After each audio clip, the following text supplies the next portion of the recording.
Salut à tous, alors aujourd'hui je vais vous montrer un petit peu comment régler votre dipper. Alors moi ici j'utilise le dipper Tir Plus, mais ça marche aussi avec le dipper Pro ou le dipper Pro Plus. Donc une fois que vous l'avez mis dans l'eau et que vous l'avez connecté avec votre portable, vous allez dans l'application. Donc là ici c'est la nouvelle application que j'utilise, elle s'appelle Fish Dipper, donc vous pouvez déjà la télécharger. Il n'y a pas encore toutes les options qu'on avait dans l'ancienne application, mais ça va être mis à jour régulièrement et c'est beaucoup plus intuitif aussi. Donc quand vous allez dans l'application, ici dans la petite roue des réglages, tout d'abord vous allez régler votre mode de pêche. Donc moi là ici je pêche en bateau, donc je sélectionne le petit icône de bateau. Mais sinon vous pouvez sélectionner la canne, donc ça c'est quand vous êtes du bord et que vous voulez aussi créer votre cartographie. Et par contre je vous déconseille de vous mettre dans le mode standard, ici le premier mode, parce que sinon en fait il ne va pas enregistrer la cartographie. Et du coup il ne va pas enregistrer l'endroit où vous avez cartographié. Ensuite, en ce qui concerne l'affichage du sondeur, vous passez tout de suite en mode détaillé.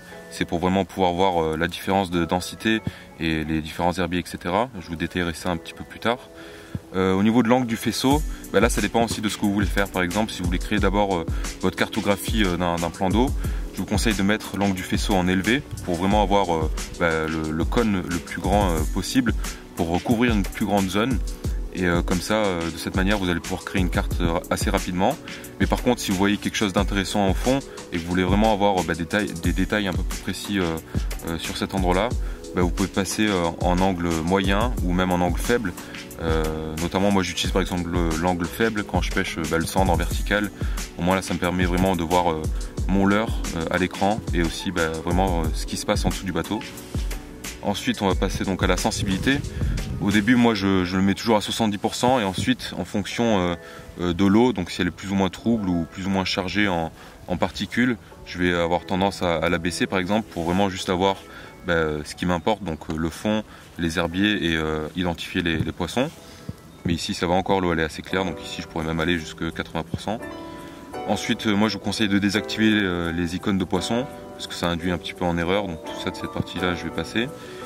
Et donc le dernier réglage que vous allez pouvoir faire, c'est de régler la palette de couleurs. Donc moi je vous conseille, si vous êtes plutôt débutant, on va dire que c'est votre premier sondeur par exemple, de le passer sur le premier mode. En fait comme ça vous allez vraiment pouvoir identifier facilement le fond, les herbiers et les poissons. Et sinon vous avez aussi le mode de couleur clair, moi c'est celui que j'utilise le plus. Là au moins je vois vraiment bien tous les détails avec un fond blanc. Quand il y a beaucoup de soleil aussi, ça me permet d'avoir moins de reflets en fait sur l'écran. Et donc ici vous avez aussi la dernière couleur, donc ici avec un fond plutôt noir. Et ce que je vous propose maintenant, c'est de passer à la partie interprétation pour vraiment vous montrer ce qu'on arrive à voir sur le dipper et surtout interpréter ce qu'on voit à l'écran et comment on peut s'en servir pendant sa partie de pêche. Voilà, donc là je me retrouve dans la partie historique dans mon application pour vous montrer un petit peu à quoi ressemblent des bancs de poissons fourrage, des plus gros poissons, des herbiers, etc. Mais juste avant ça, j'aimerais revenir sur quelque chose qui paraît peut-être évident pour certains, mais pour d'autres un peu moins. Ça va être le fait que le sondeur sonde en permanence. Donc ça signifie que l'écran du sondeur va défiler constamment, même si le sondeur ne se déplace pas. Donc par exemple, si vous êtes en bateau et que vous êtes ancré à un endroit, le fond va vous sembler plat, alors qu'en réalité, il sera peut-être en légère pente ou quelque chose comme ça. Mais ça, c'est juste dû au fait que le sondeur, lui, il va envoyer et recevoir des informations en permanence. Et donc, il va vous montrer toujours en fait la moyenne de ce qu'il voit à l'intérieur de son cône de sondé. D'où aussi l'importance d'avoir différents cônes pour pouvoir sonder une zone plus ou moins grande. Donc ici, là, par exemple, vous voyez, donc j'étais en canal avec mon flow tube. Et vous voyez ici le petit curseur à gauche qui se déplace pas trop parce que j'étais resté immobile. Et vous voyez donc ici le fond paraît plat alors qu'en réalité il y a une légère pente qu'on voit pas réellement ici à l'écran mais qui est bien présente. Et ça c'est juste dû ici au fait que je ne bougeais pas. Et ici par exemple là je recommence à bouger. Et donc là on revoit des herbiers etc. qui commencent à arriver. Donc en parlant d'herbiers justement, voilà à quoi ressemblent des herbiers. Donc là j'étais à 1,5 m de fond à peu près. Donc on voit vraiment bien ici les différents herbiers qui se dessinent. Donc là je suis en mode couleur classique. Mais pour vous montrer un petit peu à quoi ça ressemble aussi avec les autres palettes de couleurs. Voilà à quoi ça ressemble avec la palette un peu plus claire qu'on a vue tout à l'heure. Et ici aussi en mode beaucoup plus foncé. Donc on arrive quand même à avoir à chaque fois la différence de densité qu'il y a. Avec ici donc en rouge qui va être organique.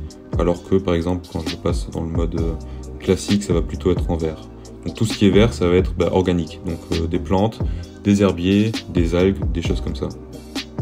En ce qui concerne la dureté du fond, donc pour savoir si on pêche par exemple sur des rochers ou plutôt sur un fond type sable ou type vase, etc., ça va dépendre de la palette de couleurs qu'on utilise. Donc par exemple ici, dans le mode classique, quand on aura des petits points blancs ici au fond, ça va vraiment signifier un fond plutôt dur, alors que quand on passe sur quelque chose de plutôt marron foncé noir, ça va plutôt être un fond assez mou. Si on regarde le même fond avec une autre couleur par exemple, le mode jour, là on reprend une autre échelle de couleurs. Donc là tout ce qui va être jaune, ça va être ce qui est assez dur, et au contraire tout ce qui va être bleu ou violet, ça va être un fond assez mou. Voilà, donc ça c'était une première méthode pour déterminer si un fond était plutôt de type mou ou de type dur. Mais ensuite il y a une seconde méthode qui consiste à regarder en fait l'épaisseur du fond. Donc sur cet exemple ici à gauche, vous voyez que le fond qui se situe à gauche est moins épais que le fond qui se situe à droite. Donc ça veut dire que le fond qui était justement à gauche était plus mou que le fond qui se trouve à droite. Je vais vous montrer aussi dans les autres modes de couleur. Donc ici en mode couleur claire, vous voyez que l'épaisseur du trait rouge-jaune est moins grande à gauche qu'à droite. Et ici aussi dans la dernière palette de couleurs, là pareil avec le rouge qui est moins épais à gauche qu'à droite. Et enfin il y a un troisième indicateur pour savoir si un fond est dur, c'est quand vous avez en fait ce qu'on appelle un double rebond. Donc comme vous voyez ici là, à peu près 4 mètres, vous avez en fait une deuxième ligne qui commence à se dessiner et qui reprend exactement la même forme que le fond. Et ça c'est dû au fait que les signaux qui ont été envoyés par le dipper ont rebondi 2 fois sur le fond. Donc une première fois du fond vers la surface, et encore une fois du fond vers le dipper. Donc c'est pour ça qu'on obtient en fait des fois ce genre de deuxième retour du fond qui est donc très significatif d'un fond assez dur. Donc pour identifier un poisson, c'est assez simple. En fait un poisson va se représenter sous la forme d'un trait ou d'un arc de cercle sur notre écran. Par exemple ici on voit un trait, alors qu'ici au fond on a plutôt l'impression qu'il y a comme une banane en fait à l'envers, donc un arc de cercle. Et ici là on arrive encore à en voir un qui est encore un peu plus gros.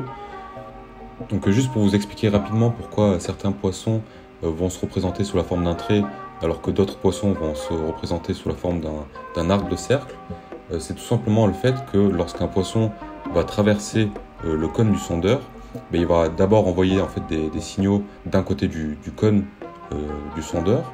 Il va ensuite renvoyer des signaux quand il sera au milieu du cône, et ensuite encore une fois des signaux lorsqu'il va sortir du cône. Donc en fait les retours depuis les deux extrémités du cône seront déplacés un peu plus loin que les retours du milieu. Donc c'est pour cette raison-là qu'un arc de cercle s'est formé. Et au contraire, lorsqu'un poisson va se tenir immobile donc dans le cône du sondeur, celui-ci va se représenter en fait sous la forme d'un trait qui va vraiment rester en dessous du sondeur. Donc ici par exemple à l'écran, on peut apercevoir déjà ici à gauche deux poissons, et je dirais même deux beaux poissons, parce que justement pour pouvoir identifier si c'est un petit ou un gros poisson, on va se baser sur l'épaisseur du trait, et aussi la couleur. Ici par exemple on voit bien des petits points rouges à l'intérieur de l'arc. Donc ça veut dire que c'est un poisson qui est un peu plus grand que par exemple le poisson qu'on voit ici à droite, alors que justement le trait, la longueur de l'arc de cercle paraît plus grande.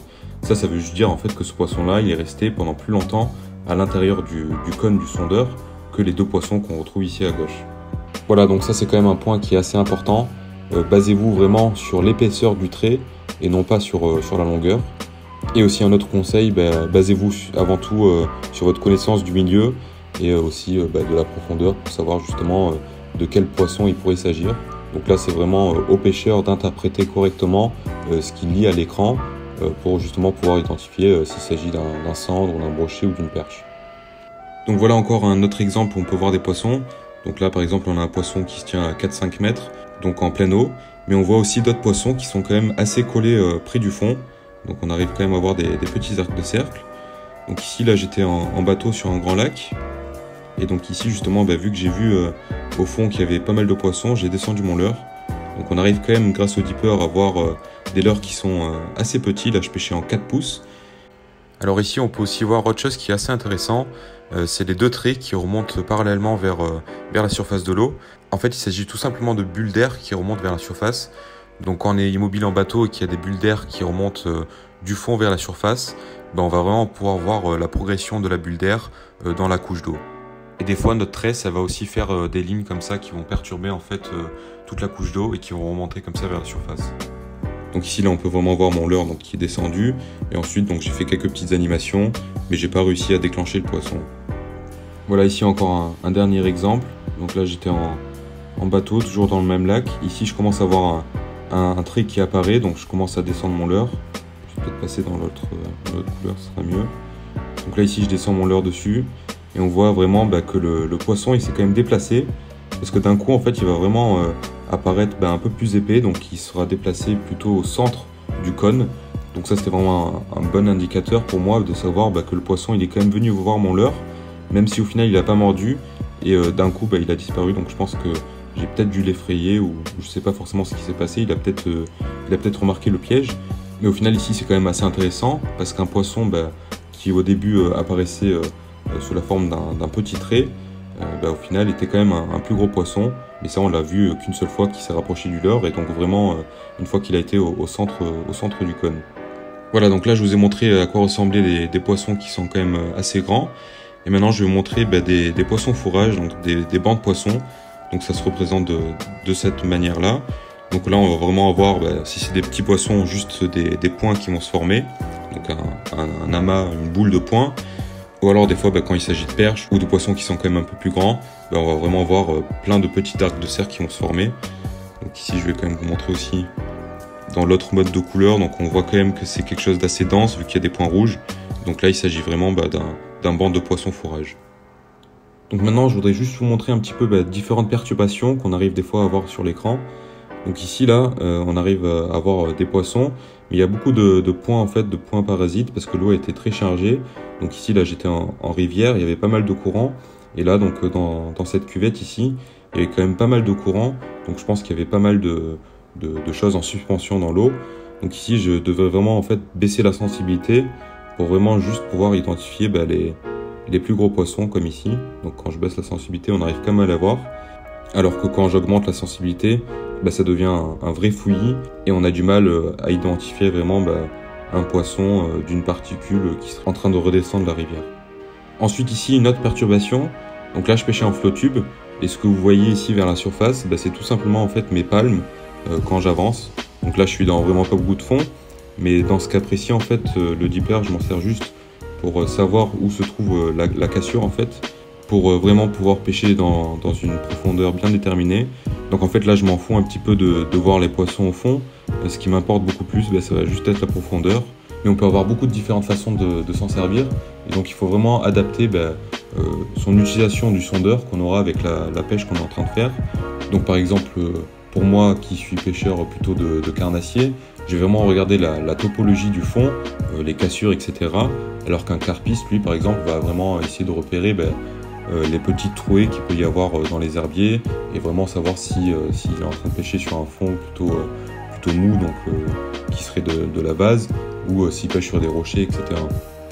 Voilà, donc tout ce que vous voyez à l'écran, ça peut vous aider à comprendre un petit peu plus le milieu dans lequel vous êtes. Mais grâce à la cartographie aussi, vous allez avoir beaucoup d'autres informations donc concernant la topologie du fond, pour savoir un petit peu où sont les cassures, où se trouvent les hauts fonds, etc. Et c'est vraiment pour moi une des utilisations premières que je vais faire du dipper. Donc au-delà de juste repérer des poissons ou des herbiers, des choses comme ça, de aussi créer une cartographie de l'endroit où je suis en train de pêcher, pour justement pouvoir identifier les postes clés, les postes qui vont marcher. Et donc quand je combine la cartographie avec ce que je suis en train de voir vraiment en temps réel sur l'écran du dipper, j'arrive vraiment à adapter ma pêche en fonction aussi des conditions, etc. De trouver les poissons, de savoir à peu près dans quelle hauteur d'eau ils se trouvent, et de justement adapter ma pêche en fonction de ça. Donc utiliser des leurres qui vont plus ou moins descendre, essayer différentes animations, en pêchant un petit peu aussi en vertical, en voyant comment le poisson va réagir. Comme tout à l'heure je vous ai montré dans l'exemple où le poisson il s'est vraiment approché du leurre. Ça c'est vraiment des indications qui vont m'aider pendant ma partie de pêche, pour justement essayer d'autres techniques, ou d'essayer de chercher les poissons dans d'autres genres de postes. Voilà, donc j'espère que cette vidéo vous aura permis de comprendre un peu mieux comment vous servir de votre sondeur. Donc si vous êtes plutôt novice et que c'est votre premier sondeur, ne vous en faites pas, ne vous découragez pas. Vous allez très rapidement comprendre comment interpréter ce que vous voyez à l'écran, et comment vous servir de ces informations-là pour adapter votre pêche et pour vous donner des meilleurs résultats. Donc si jamais vous avez des questions sur des captures d'écran que vous avez pu faire, s'il y a des choses que vous n'avez pas forcément compris ou que j'ai pas forcément abordé pendant cette vidéo, ça se passe dans l'espace commentaire. Moi je vous dis à très vite. Ciao!